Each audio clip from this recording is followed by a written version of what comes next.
I'm David Goforth with Cooperative Extension Successful Gardener. One of the major questions I get during the spring of the year is, how do I prune a crepe myrtle? I very seldom get questions on similar trees like dogwoods or other understory trees, but I always want to know how to prune a crepe myrtle. And I think one of the reasons is because it's often done incorrectly. It's done a number of different ways, and even though they will tolerate some of the treatment they receive, there's probably a better way of doing it.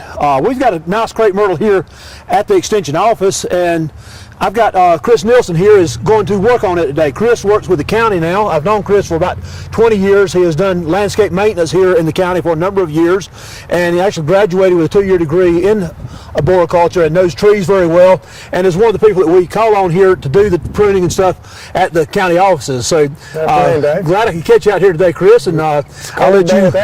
Yeah, I've got a coat on it, and look at this crepe myrtle that we've got here. This is a beautiful crepe myrtle.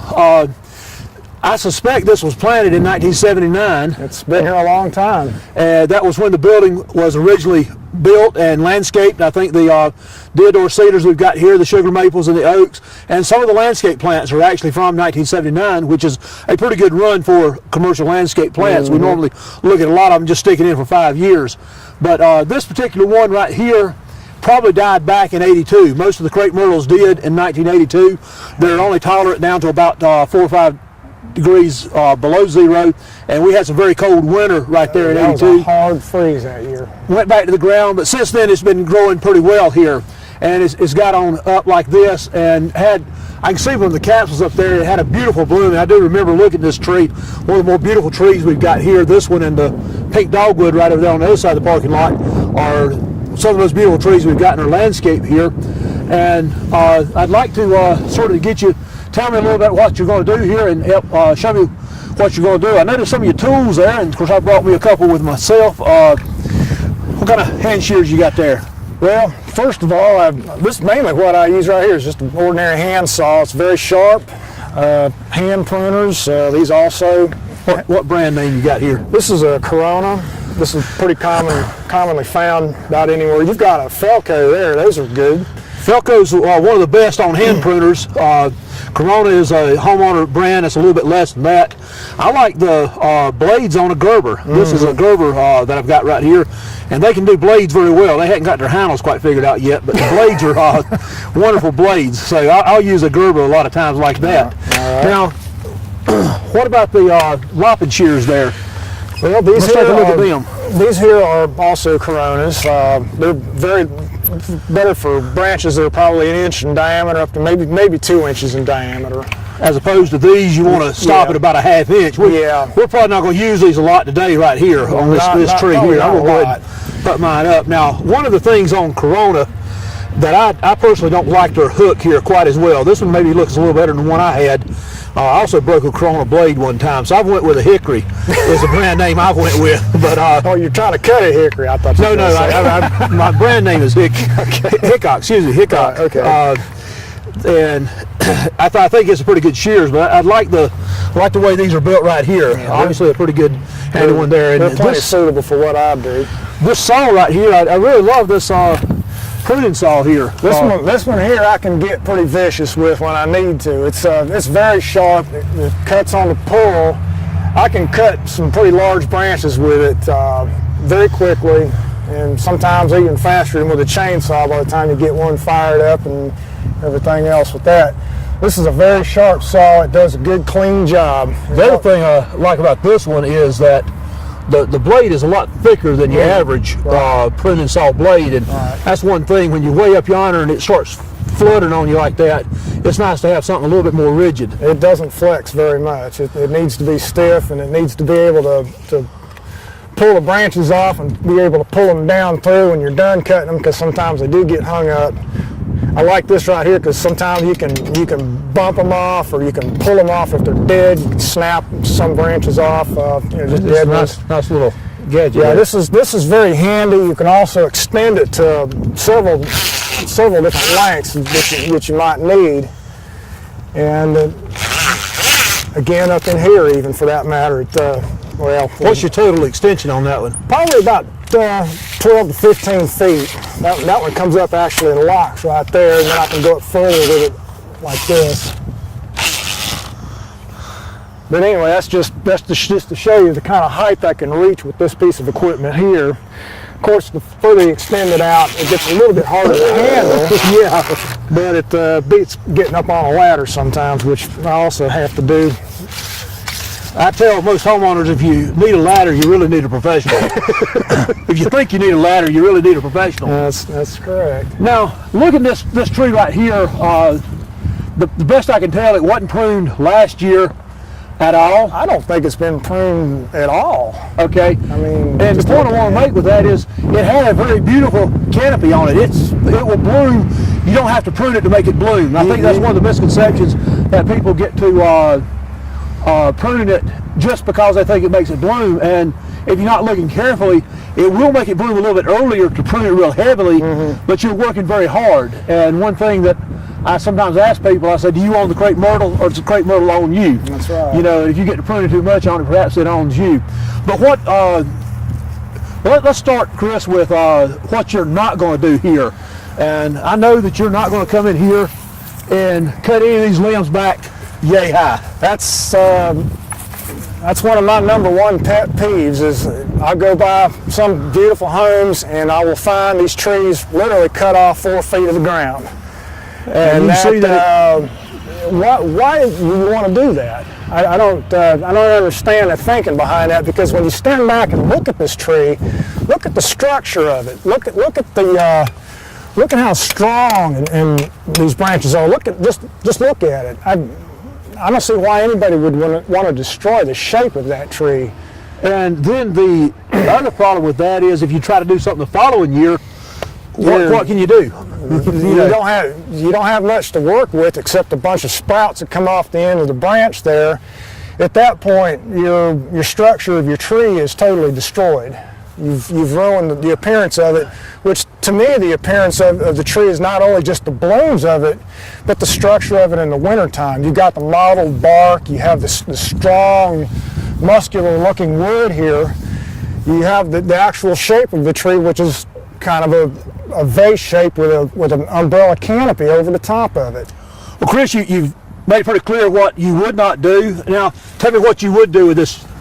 Well, when I assess a tree like this, the first thing I look for is dead, disease, dying, and broken branches, damaged branches. 4 Ds, dead, diseased, dying, and damaged. We've got some dead branches in here, some that are obviously dead, like that one right there. Another one that's gone, like that one right there. I'll come back and clean that off with the saw here in a minute. We don't have any really diseased branches that I can see in here that cankers or anything like that on there. What you would see on a disease on a crepe myrtle is actually a sunken area, which I don't see either. But it'd be a sunken area where the outside's growing and there's a part that's stopped there. You need to evaluate that. But this tree's been in a very healthy situation, and normally you don't see the Bottospirea disease, canker disease, unless it gets real stressed, drought stress, and this tree has not been that way. It's been growing in a good spot here. Had a lot of water coming down through here. Damaged branches, well, generally what I would look for would be obviously broken branches, which this one doesn't have any broken ones, but we've got some here that are rubbing, which you've got places like this right here. We might call that deranged. That wants to live in the same spot as this one does. See where D's going here, Chris. There you go. One of the things that I've seen them happen is they will tend to grow around each other like that. I've seen them fuse together in places like this right here. If they rub together, the cambium will actually grow together and the branches can fuse, can grow together. I've seen that. It's not exactly a desirable thing to have happen, but if it does, I just tend to leave them alone. But obviously damaged branches would be broken, ice damage, those kind of things, anything like that. And the last one I would deal with would be what? Disease, damage, dying branches. We don't have any up in here that are, I don't think, actually dying out. Most of them that are gone are dead now. Yeah, so what we would do is to take them out. And that's as David's showing you here, that's going to be kind of an easy process to begin with, and what I'll do is come back and clean these stubs off. Go ahead and here. clean that one up right there. Just Let me see if I can, what you're I getting can at. get in here. And sometimes you have to get in here at some pretty odd angles to reach what you need to get to. Let me just show you this one right here. I can get to this one a little bit easier. Take that stub off right like that right there. And so you're actually leaving the bark collar even here. You know, if you was making a clean cut, you might get a little closer here, but we're not worried about that sprouting because it's dead. Yeah. You know, if it was a live branch we were taking out, we'd want to get in here right at the bark collar to keep it from sprouting out as bad. Let me take that. You want to take that one off there? I got this one. Okay.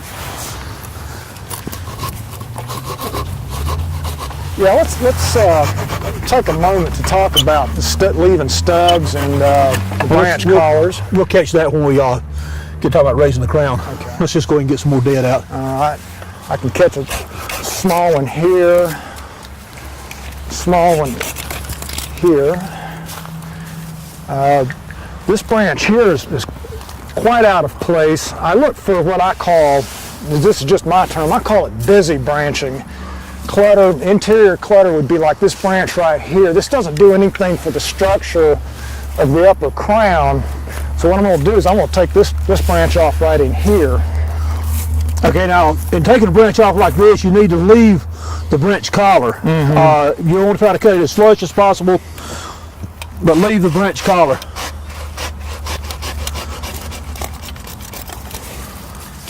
That might be just a little bit of a stub there, but I've got the biggest part of the branch. You got to watch your face here. Now, Chris, another reason that we have to prune on crepe myrtles is sometimes the limbs get places they don't want. For example, some of these limbs down here are getting real close to hitting you in the head if you're mowing around them or something. Yeah. I tend to use myself as a yardstick. If I can walk around and it's hitting me in the face, or if it's going to take my hat off, or if you've got any tall people in your family, that's kind of what I would do, is just use myself as a yardstick. If you're out cutting the grass and walking around underneath of it, I would probably be inclined to take these branches off that are hanging down. Yeah, let's take those two off right there. All right.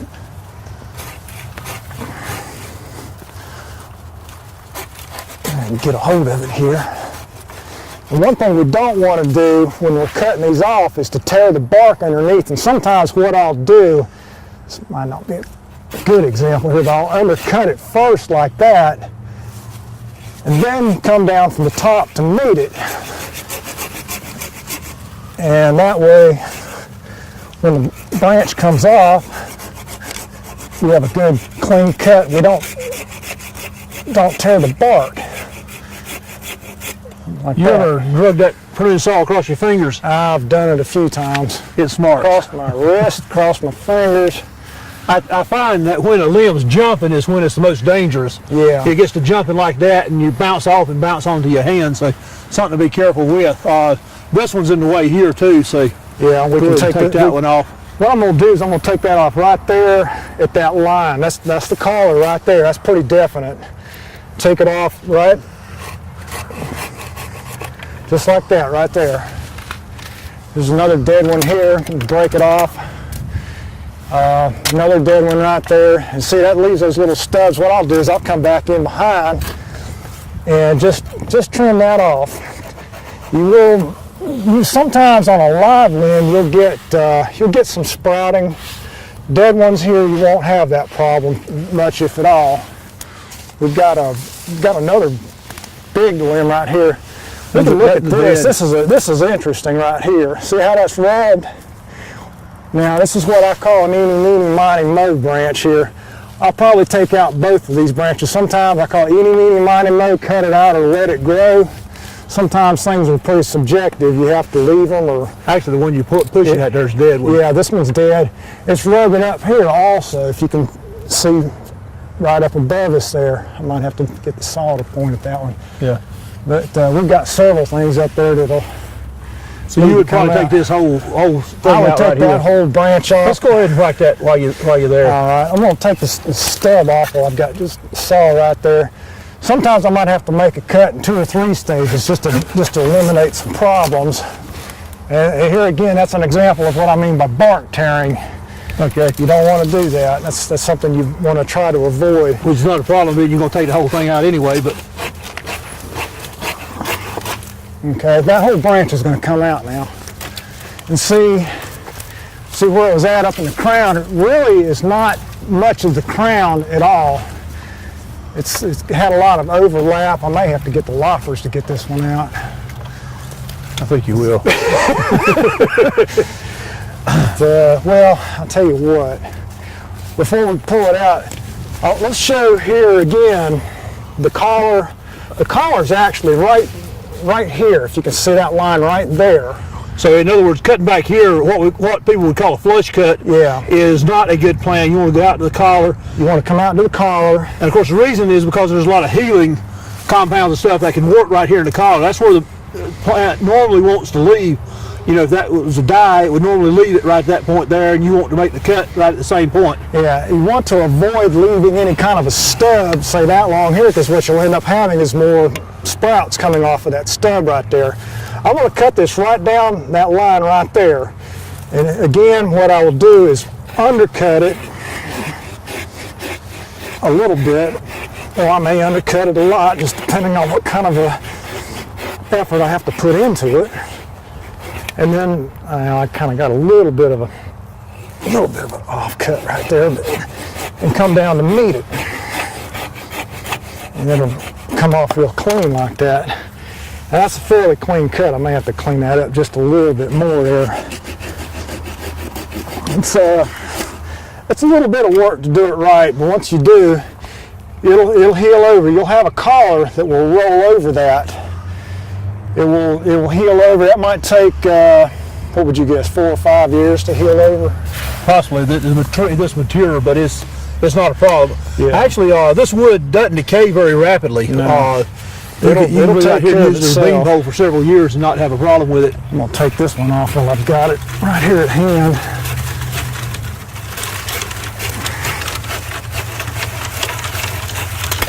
But this is all you really need to do to a tree that has not been touched, is just go through, thin them out, and clean them out.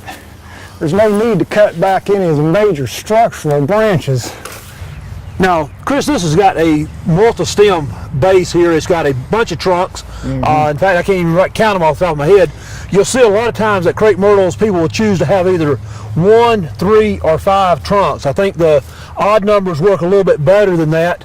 And the way they would get that is early in the plant's life, they would go down there and choose those 3 trunks. Yeah. But now when you got something out like this with this much beauty here, we definitely don't want to go back and try to make 5 trunks out of it. We want to leave these trunks here. In fact, if we do a little bit more raising the crown around to get it away from the mower, I think we'll have finished on this particular tree right here. We've got a little bit we can do. I could spend a lot of time on it, but you're right. We can.